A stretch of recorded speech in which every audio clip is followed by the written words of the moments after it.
Business loan എടുത്ത് start ചെയ്യുന്നവരാണെങ്കിൽ നിങ്ങൾക്കുള്ളതാണ് ഈ video മൊത്തമായിട്ട് കാണുക. കാരണം ബിസിനസ്സിൽ ലോൺ എടുക്കുന്ന സമയത്ത് ഒരുപാട് കാര്യങ്ങൾ നമ്മൾ ശ്രദ്ധിക്കണം. എല്ലാന്നുണ്ടെങ്കിൽ അതൊരു വലിയ ട്രാപ്പ് ആയിരിക്കും. സോ നിങ്ങൾ എന്തൊക്കെയാണ് ചെയ്യേണ്ടതെന്നും എന്റെ പേഴ്സണൽ ലൈഫിൽ എനിക്ക് എന്റെ ബിസിനസ് എന്ന് മനസ്സിലായ ഒരുപാട് കാര്യങ്ങൾ കണക്ട് ചെയ്തിട്ടാണ് ഞാൻ ഈ ഒരു വീഡിയോയിലൂടെ പറയുന്നത്. സോ നിങ്ങൾ ബിസിനസ് ആയിക്കോട്ടെ, പേഴ്സണൽ ഡെവലപ്മെന്റ് ആയിക്കോട്ടെ, ഇതുപോലത്തെ ഒരുപാട് വീഡിയോസ് ഞാൻ ഓൾറെഡി ചെയ്തിട്ടുണ്ട്. നിങ്ങൾ ചാനൽ ചെക്ക് ചെയ്ത് കഴിഞ്ഞാൽ നിങ്ങൾക്ക് എന്തായാലും ഹെൽപ്ഫുൾ ആവുന്ന എനിക്ക് ഷുവറാണ്. സോ നമുക്ക് നേരെ വീഡിയോയിലോട്ട് പോകാം. എന്താ സംഭവം വെച്ച് കഴിഞ്ഞാല് ഓരോരുത്തർ ഇപ്പോൾ ഒരാൾ ബിസിനസ് സ്റ്റാർട്ട് ചെയ്യുന്ന സമയത്ത് അവർക്ക് ഇനീഷ്യലി വേണ്ടതാണ് ക്യാപിറ്റൽ എന്ന് പറയുന്നത്. അവർക്ക് ആ ക്യാപിറ്റൽ ഉണ്ടെങ്കിൽ മാത്രമേ സ്റ്റാർട്ട് ചെയ്യാൻ വേണ്ടി പറ്റുള്ളൂ. ഇപ്പൊ ബേസിക്കലി പ്രൊഡക്റ്റ് ബേസ്ഡ് ആണെങ്കിൽ സർവീസും ഉണ്ട്, പ്രൊഡക്റ്റ് ഉണ്ടെങ്കിൽ പ്രൊഡക്റ്റിൽ ഇനീഷ്യലി എന്ത് വേണ്ടി വരും? കുറച്ചൊരു മാനുഫാക്ചർ ചെയ്യാനോ അല്ലെങ്കിൽ പ്രോട്ടോടൈപ്പ് ഉണ്ടാക്കാനുള്ള ഒരു കോസ്റ്റ് ഉണ്ടാവും. ആ ഒരു കോസ്റ്റ് അവർ മീറ്റ് ചെയ്യാൻ വേണ്ടിയിട്ട് ക്യാപിറ്റൽ കിട്ടാൻ വേണ്ടിയിട്ട് അവർ ചെയ്യുന്നത് എന്തായിരിക്കും എന്ന് വെച്ചാൽ ലോൺ എടുക്കുന്നതായിരിക്കും. സോ ബേസിക്കലി എങ്ങനെയാണ് ഒരു നല്ല ലോൺ ആവുന്നത്, അല്ലെങ്കിൽ നിങ്ങൾ ചില ലോണുകൾ എടുത്തു കഴിഞ്ഞാൽ നിങ്ങൾക്ക് എങ്ങനെ ട്രാപ്പ് ആവുന്നത് എന്നുള്ളതാണ് ഈ ഒരു വീഡിയോയിലൂടെ നമ്മൾ സംസാരിക്കാൻ വേണ്ടി പോകുന്നത്. സോ എങ്ങനെ നിങ്ങൾ ഒരു ലോൺ എടുക്കണം? അപ്പൊ നിങ്ങളൊരു ബിസിനസ് സ്റ്റാർട്ട് ചെയ്യുന്ന സമയത്ത്, ഇനീഷ്യലി സ്റ്റാർട്ട് ചെയ്യുന്ന സമയത്ത് ഒരിക്കലും വലിയൊരു ഹ്യൂജ് എമൗണ്ട് എടുത്തിട്ടോ അല്ലെങ്കിൽ ഒരു പ്രൊഡക്റ്റ് ആണെങ്കിൽ അതിന്റെ ഒരു 1000 ക്വാണ്ടിറ്റി അല്ലെങ്കിൽ ഒരു 100 ക്വാണ്ടിറ്റി ഉണ്ടാക്കാതെ ബേസിക് ആയിട്ട് സിമ്പിൾ ആയിട്ട് വളരെ ചുരുങ്ങിയ രീതിയിൽ സ്റ്റോക്സ് വെച്ചിട്ട് വേണം നിങ്ങൾ സ്റ്റാർട്ട് ചെയ്യാൻ. കാരണം എന്താണെന്ന് വെച്ചാല് നമ്മളൊരു സാധനം 100 ഉണ്ടാക്കി മാർക്കറ്റിൽ ഫിറ്റ് ആണോ എന്ന് ചെക്ക് ചെയ്യാനായിരിക്കും പോകുന്നത്. സോ ആ സമയത്ത് ചിലപ്പോൾ ഒന്നെന്നെ വർക്ക് ആവുന്നില്ലെങ്കിൽ ബാക്കി 99 എണ്ണം അവിടെ നമുക്ക് സെല് ചെയ്യാൻ ബുദ്ധിമുട്ടായിരിക്കും. സോ ആ സമയത്ത് നിങ്ങൾ 1, 2 അല്ലെങ്കിൽ ഒരു 5, 10 ഉണ്ടാക്കിയിട്ട് അതിനെ സെല് ചെയ്ത് കഴിഞ്ഞിട്ട് അതിന്റെ കംഫർട്ട് ആണ്, അത് വർക്കിംഗ് ആണ്, 100% മാർക്കറ്റിൽ ഫിറ്റ് ആണെന്ന് മനസ്സിലാക്കിയതിന് ശേഷം മാത്രം എന്താക്കുക, ഹ്യൂജ് ക്വാണ്ടിറ്റിയിലേക്ക് കിടക്കുക. സോ നിങ്ങളൊരു ലോൺ എടുക്കുകയാണെങ്കിൽ നിങ്ങൾ ചിന്തിക്കേണ്ടത് അത് ഓഫ് കോഴ്സ് ഗ്രോത്തിനായിരിക്കണം. ഒരുപാട് വിചാരിക്കുന്ന മിസ്റ്റേക്ക് ഞാൻ പറഞ്ഞുതരാം. അവർ ബിസിനസ്സിലേക്ക് ലോൺ എടുക്കുന്ന ആക്ച്വലി അവർ എന്തിനായിരിക്കും വെച്ചാൽ ഗ്രോത്തിനല്ലാതെ സസ്റ്റൈനബിലിറ്റിക്കോ അല്ലെങ്കിൽ ചെറിയ രീതിയിൽ അവരെ ഷോക്കേസിനോ ഷോ ഓഫിനോ ഒക്കെ ആണെങ്കിൽ അത് വലിയൊരു നഷ്ടമായിരിക്കും. എന്താണെന്ന് ഞാൻ പറഞ്ഞുതരാം. എങ്ങനെയാ വെച്ചാൽ നിങ്ങളൊരു ചെറിയൊരു ബിസിനസ് റൺ ചെയ്യുന്ന ഒരാളാണെന്ന് വിചാരിക്കാം. നിങ്ങൾക്കൊരു 5 സ്റ്റാഫൊക്കെ ഉണ്ടെന്ന് വിചാരിക്കാം.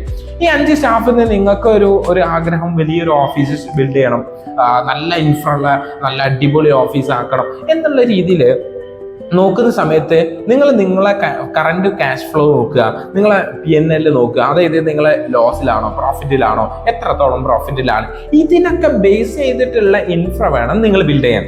അല്ലാതെ ഇപ്പൊ എക്സാമ്പിൾ പറയുകയാണെങ്കിൽ ഒരു 1 lakh ലാഭമുണ്ട്, പക്ഷെ നമ്മൾ ഉണ്ടാക്കാൻ പോകുന്ന ഓഫീസ് എന്ന് പറഞ്ഞാൽ ഒരു 20 lakh ഒരു 10 lakh ഒക്കെ ഒരു പ്രൊജക്റ്റിലുള്ള അടിപൊളി ഓഫീസാണ് ഉണ്ടാക്കുന്നുണ്ടെങ്കിൽ നിങ്ങൾക്ക് അവിടെ സസ്റ്റെയിൻ ചെയ്യാൻ വേണ്ടി പറ്റൂല. അപ്പൊ നിങ്ങൾ ലോൺ എടുക്കുകയാണെങ്കിൽ അത് ആക്ച്വലി നിങ്ങളെ ഗ്രോത്തിനല്ല ലോണ് പോകുന്നത്.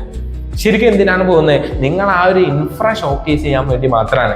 സോ ഓഫ് കോഴ്സ് നിങ്ങൾ എപ്പോഴും ചിന്തിക്കേണ്ട ഒരു കാര്യം എന്താ വെച്ചാൽ നിങ്ങൾ എടുക്കുന്ന ലോൺ, അതായത് ഡെപ്റ്റ്, ഒരിക്കലും എന്താവരുത്, ഗ്രോത്തിന് ഇൻവേഴ്സ്ലി പ്രൊപ്പോർഷണൽ ആവരുത്. അതായത് ഗ്രോത്ത് അല്ലാത്ത മറ്റു കാര്യങ്ങൾക്ക് ആവരുത്. ഗ്രോത്ത് അല്ലെങ്കിൽ സെയിൽസ് അതിലുണ്ടായിരിക്കണം എന്നുള്ളത് നിങ്ങൾ ഷുവർ ചെയ്യേണ്ട ഒരു ഗ്യാരണ്ടി ചെയ്യേണ്ട ഒരു കാര്യമാണ്. കാരണം ഞാൻ പറഞ്ഞുതരാം. അപ്പൊ നിങ്ങൾ ഈ ഒരു പറഞ്ഞ പോലെ തന്നെ ഈ ഓഫീസിന്റെ ഇൻഫ്രക്ക് നിങ്ങൾ ചെലവാക്കി കഴിഞ്ഞാൽ പറയാൻ പറ്റൂല, നമ്മളെ ബിസിനസ് ചിലപ്പോൾ ഡൗൺ ആവാം, കയറാം, എന്തും വരാം. ആ സമയത്ത് ചിലപ്പോൾ ഈ ഒരു ഇത്രത്തോളം ഫണ്ട് നിങ്ങൾക്ക് മാനേജ് ചെയ്യാനുള്ള ക്യാഷ് ഫ്ലോ വന്നിട്ടില്ല എന്നുണ്ടെങ്കിൽ ലോൺ മുടങ്ങും, ഡെഡ് ലൈന് നടക്കൂല. അപ്പൊ ആ ലോണിന് വെച്ച് നിങ്ങൾ എന്തെങ്കിലും ഡോക്യുമെന്റ്സ് വെച്ചിട്ടുണ്ടെങ്കിൽ അതൊക്കെ ജപ്തി കാര്യങ്ങളിലേക്ക് പോകും. ഇങ്ങനെ നിങ്ങൾക്ക് ഒരുപാട് ഇഷ്യൂസും ട്രാപ്സും നിങ്ങൾക്ക് വരും. അതുമല്ല, ഒരു ലോൺ എന്ന് പറയുമ്പോൾ എപ്പോഴും എന്ത് പറഞ്ഞാലും ഒരു തലവേദനയാണ്. അതായത് നമുക്കൊരു ഹെഡേക്ക് ആണ്. കാരണം നിങ്ങൾക്ക് അതിൽ ഒരു റിസ്ക് ഫാക്ടർ അവിടെ ഒളിഞ്ഞിരിക്കുന്നുണ്ട്. ഇത് അടയ്ക്കണമല്ലോ, ഇത് തീരണമല്ലോ എന്നുള്ള സംഭവം. അപ്പൊ ഒരിക്കലും നിങ്ങൾ എഫക്ട് ചെയ്യാത്ത രീതിയിലുള്ള ലോൺ എമൗണ്ട് ആയിരിക്കണം.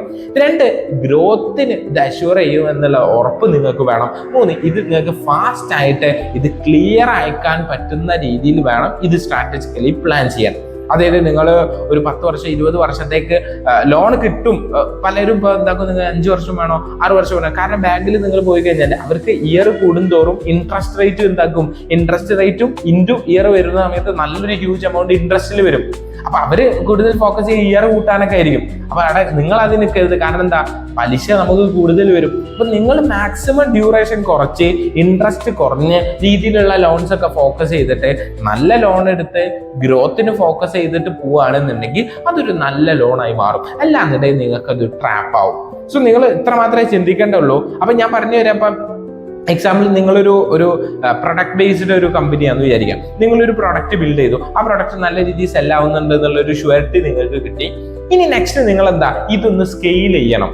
അപ്പൊ ഇത് സ്കെയിൽ ചെയ്യാൻ വേണ്ടിയിട്ട് ഫോർ എക്സാമ്പിൾ പറയണം, 1 വിറ്റ സാധനത്ത് നമുക്ക് 100 വിറ്റ കച്ചവടം കുറച്ച് കൂടും. സോ ആ സമയത്ത് എന്താക്കാം, നമുക്ക് 100 വിൽക്കാൻ വേണ്ടിയിട്ട് നമുക്ക് ലോൺ എടുക്കുന്ന സമയത്ത് നമുക്ക് അതിൽ നിന്നുള്ള പ്രോഫിറ്റ് ഉണ്ടാക്കാൻ പറ്റും എന്നുള്ള ഒരു ഷുവറിറ്റി ഉണ്ടാവുന്ന സമയത്ത് നമുക്ക് ആ ലോണിലേക്ക് പോകാവുന്നതാണ്. സോ ലോൺ എടുക്കുന്നത് തെറ്റാണെന്നുള്ള രീതിയിലല്ല, പക്ഷെ ലോൺ എടുക്കുന്നത് എന്തിനാ, ആ പർപ്പസ് നമ്മൾ ക്ലാരിറ്റി ഉണ്ടെങ്കിൽ ആ ലോൺ എന്താണ് ഓക്കെ ആണെന്നുള്ള. സോ നിങ്ങൾ എന്താണെങ്കിലും നിങ്ങളൊരു ബിസിനസ് സ്റ്റാർട്ട് ചെയ്യുന്നവരാണെങ്കിൽ ക്യാപിറ്റൽ ഇടുന്ന സമയത്ത് നിങ്ങൾ ചിന്തിക്കുക, ആ ബിസിനസിനെ കുറിച്ച് റിസർച്ച് ചെയ്യണം, അവിടുത്തെ മാർക്കറ്റ് സ്റ്റഡി ചെയ്യണം, ഇംപ്ലിമെന്റ് ചെയ്ത് നോക്കണം, എന്നിട്ട് മാത്രം ലോൺ എടുത്തിട്ട് സ്കെയിൽ ചെയ്യാനോ അല്ലെ ലോൺ എടുത്തിട്ട് അതിന്റെ ഒരു എക്സ്പാൻഡഡ് വേർഷൻ ഉണ്ടാക്കാൻ വേണ്ടി ശ്രമിക്കുക എന്നുള്ളതാണ്. സോ ഞാൻ നമ്മളെ പല ബിസിനസ്സിലെ എജ്യൂട്ടാർട്ട് ആണെങ്കിലും ഓഫ്ലൈൻ ഇൻസ്റ്റിറ്റ്യൂട്ടൊക്കെ ആണെങ്കിൽ നമുക്ക് ഇൻഫ്ര വേണം, ബെഞ്ച് ഡെസ്ക് കാര്യങ്ങൾ കുട്ടികൾക്ക് പഠിക്കാനുള്ള സാഹചര്യം. ആ സമയത്ത് നമുക്ക് എന്ത് വേണ്ടി വരും, ഒരു ഫിനാൻഷ്യൽ സപ്പോർട്ട് വേണ്ടി വരും. സോ ഞാൻ ആ ഫിനാൻഷ്യൽ സപ്പോർട്ട് എടുക്കുന്ന സമയത്ത് ഞാൻ ചിന്തിച്ചത്, ഇത് മാർക്കറ്റിൽ ഫിറ്റ് അല്ലേ, എനിക്കിത് ക്ലാസ്സസ് കൊടുക്കാൻ പറ്റൂലേ, സ്റ്റുഡൻസ് ജോയിൻ ചെയ്യൂലേ. ഇനീഷ്യലി ഞാൻ 1 ബാച്ചിനുള്ള സ്റ്റുഡൻസിന്റെ അഡ്മിഷൻ കൺഫേം ചെയ്തതിന് ശേഷമാണ് ഞാൻ ഇതിലേക്ക് പോകുന്നത്, ആ ഒരു ഫിനാൻഷ്യൽ സപ്പോർട്ടിലേക്ക് പോകുന്നത്. നമ്മളിപ്പോൾ ബാങ്കിൽ നിന്നായിക്കോട്ടെ, ലോൺ ആയിക്കോട്ടെ, മറ്റുള്ള ആൾക്കാരെ നിന്ന് കടം വാങ്ങുന്നതായിക്കോട്ടെ, എന്താണെങ്കിലും നമ്മൾ അവിടെ എന്തുണ്ട്, റെസ്പോൺസിബിലിറ്റി അവിടെ ഉണ്ട്. അത് മീറ്റ് ചെയ്യണമെന്നുണ്ടെങ്കിൽ നിങ്ങളുടെ സൈഡ് എത്രത്തോളം ക്ലാരിറ്റി വേണം എന്നുള്ള. സോ നിങ്ങൾ ഒരാൾ ലോണിലേക്ക് പോകുന്ന സമയത്ത് ഇത്ര കാര്യങ്ങൾ ശ്രദ്ധിക്കുക. ഒരാൾ ചാടിക്കയറി ബിസിനസ്സിലേക്ക് കടക്കരുത്. കാരണം നിങ്ങൾ ചിന്തിക്കണം, പൈസ ചിലപ്പോൾ നിങ്ങൾക്ക് ആരെങ്കിലും സപ്പോർട്ട് ചെയ്തിരിക്കാം, പക്ഷെ അത് നിങ്ങൾ ചിന്തിക്കേണ്ട അതൊരു റെസ്പോൺസിബിലിറ്റി. ആക്ച്വലി ഒരാൾ കഷ്ടപ്പെട്ട പണം നിങ്ങൾക്ക് തരുന്നുണ്ടെങ്കിൽ അത് അവിടെ ഒരു റെസ്പോൺസിബിലിറ്റി ഉണ്ട്. ചിലപ്പോൾ നമ്മൾ ഫാദർ മണി ഉണ്ടാവാം, ഫാമിലിന്റെ സപ്പോർട്ട് ഉണ്ടാവാം, ഫ്രണ്ട്സിന്റെ സപ്പോർട്ട് ഉണ്ടാവും. നിങ്ങൾ ചിന്തിക്കണം അവിടെ ഒരു റെസ്പോൺസിബിലിറ്റി ഉണ്ട്. അത് മീറ്റ് ചെയ്യുന്ന രീതിയിൽ ആ ഡെപ്റ്റ് നിങ്ങൾക്ക് ക്ലിയർ ചെയ്യാൻ പറ്റിയിട്ടില്ല എന്നുണ്ടെങ്കിൽ നിങ്ങൾക്ക് ആ ഒരു ബിസിനസ്സിനെ ഒരു ഓവറോൾ ലോങ് ടേമിലേക്ക് സസ്റ്റെയിൻ ചെയ്ത് കൊണ്ടുപോകാൻ വേണ്ടി പറ്റൂല.